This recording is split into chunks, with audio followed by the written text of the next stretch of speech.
Happy evening, all, my dear Impactians. I am Anand Kantam from Hyderabad.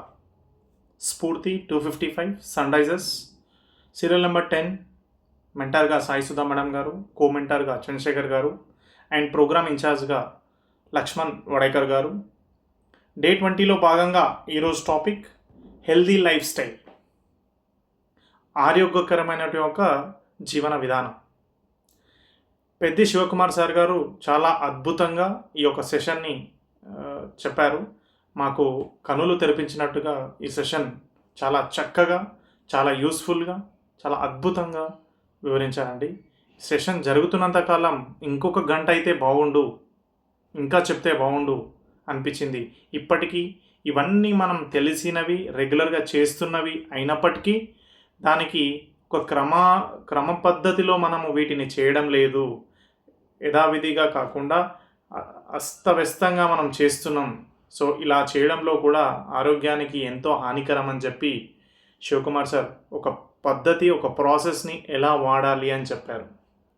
అందులో ముఖ్యంగా మొదటగా మంచి గాలిని ఈరోజు రేపట్ల ఎక్కడుందని చెప్పి చక్కగా వివరించారు. ఇప్పుడున్న పొల్యూషన్ కలుషితం అయిపోయి ఉన్నది. ఆ పొద్దున్నే బ్రాహ్మ ముహూర్తంలో ఆ మంచి గాలి అనేది దొరుకుతుందని చెప్పి చాలా చక్కగా చెప్పారు సార్. డెఫినెట్గా మేము ప్రాక్టీస్ చేస్తాం.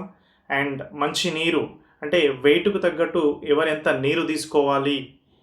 20 to 25 వెయిట్ ఉన్న వాళ్ళు 1 లీటర్, అండ్ 60 to 65 ఉన్న వాళ్ళు 3 to 4 లీటర్, అండ్ 80-85 ఉన్న వాళ్ళు 4 లీటర్స్ అని చాలా చక్కగా చెప్పారండి. అండ్ ఎలా తీసుకోవాలో కూడా చెప్పారండి. అంటే బాటిల్ ఎత్తి గడగడ తాగకుండా జస్ట్ నోటి నుండా సిప్ తీసుకొని మెల్లమెల్లిగా తాగాలని చాలా అద్భుతంగా చెప్పారు. అండ్ వాటర్ దేంట్లో మెయింటైన్ చేయాలని కూడా చెప్పారండి. మట్టి పాత్రలు, రాగి పాత్రలు, అండ్ వర్షాకాలంలో వేడి నీటిలో. And at the same time తినడానికి ఒక హాఫ్ అన్ అవర్ ముందు తీసుకోవాలి. తిన్న తర్వాత ఒక 2 hours వరకు మనం వాటర్ తీసుకోకుండా ఉండాలని చాలా మంచి చక్కటి పాయింట్స్ చెప్పారండి. అలాగే సూర్యకాంతి కూడా చాలా ఎంతో ముఖ్యం. ఈ రోజు రేపట్లో ఎంత చిన్న ఇది ఉన్నా కూడా మనం హాస్పిటల్స్కి వెళ్తే ఖచ్చితంగా ప్రతి మెడికేషన్ వెంబడి ఒక విటమిన్ డి టాబ్లెట్ అనేది మనం చూస్తున్నాం ఈ రోజు రేపట్లో. ఒకప్పుడు మనకు తెలియకపోతుండే విటమిన్ డి అనేది ఇది ఫ్రీ వచ్చేది సూర్యకాంతి. సో పొద్దున సార్ చెప్పినట్టు పొద్దున్నే సూర్యుడు ఉదయిస్తున్న టైంలోనే 10 to 15 minutes మనం దాన్ని సూర్యకిరణాలని మన పైన పడేటట్టు మనం ఎక్స్పోజ్ అయితే చాలా అద్భుతంగా ఉంటుంది. సార్ ఇంకో విషయం చెప్పారు. అదేవిధంగా మధ్యాహ్నం ఒక 5 నుంచి 10 నిమిషాలు 12 to 1 o'clock అప్పుడు కూడా సూర్యరశ్మిలో ఉండడానికి ట్రై చేయమని చెప్పారు. అండ్ ద సేమ్ టైం వ్యాయామం కూడా మన జీవితంలో ఎంతో ప్రాముఖ్యత సంతరించుకుంది.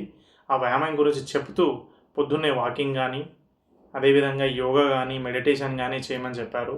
ఈ యోగా మెడిటేషన్లో భాగంగా ప్రాణాయామం, అంటే మన బ్రీతింగ్, ప్రతి సెల్కి, ప్రతి కణానికి మనకి ఆక్సిజన్ అనేది ఎంతో ఇంపార్టెంట్.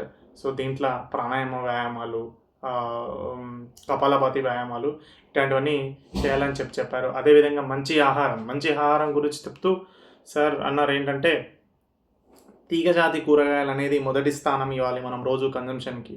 అలాగే చెట్లకు కాసే లైక్ బెండకాయలు, వంకాయలు, టమాటాలు వీటికి సెకండ్ ప్రాధాన్యత ఏమని చెప్పారు. అలాగే భూమి లోపల పట్టే దుంపలు ఇవన్నీ వాటికి చివరి స్థానం అని చెప్పారు.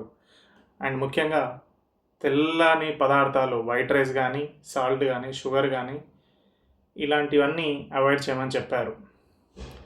కుదిరితే ఆవు పాలు అండ్ ప్లాస్టిక్ని వాడకుండా వాడమని చెప్పారు. అట్ ద సేమ్ టైం ముఖ్యంగా మంచి విసర్జన అనేది ఈరోజు రేపులో చాలామంది విసర్జన కోసం ట్యాబ్లెట్లు వేసుకుంటున్నారు.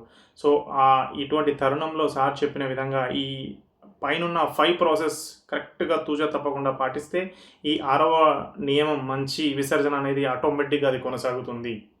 అండ్ అలాగే మంచి ఆలోచనలు, సార్ చెప్పినట్టు సూపర్ మార్కెట్ అండ్ రోడ్ మీద ఉన్న వ్యక్తికి ఒక సంభాషణ చాలా చక్కగా వివరించారు సార్. ఈరోజు మా కనులు తెరిపించారు మీరు. Thank you so much sir. Thanks a lot.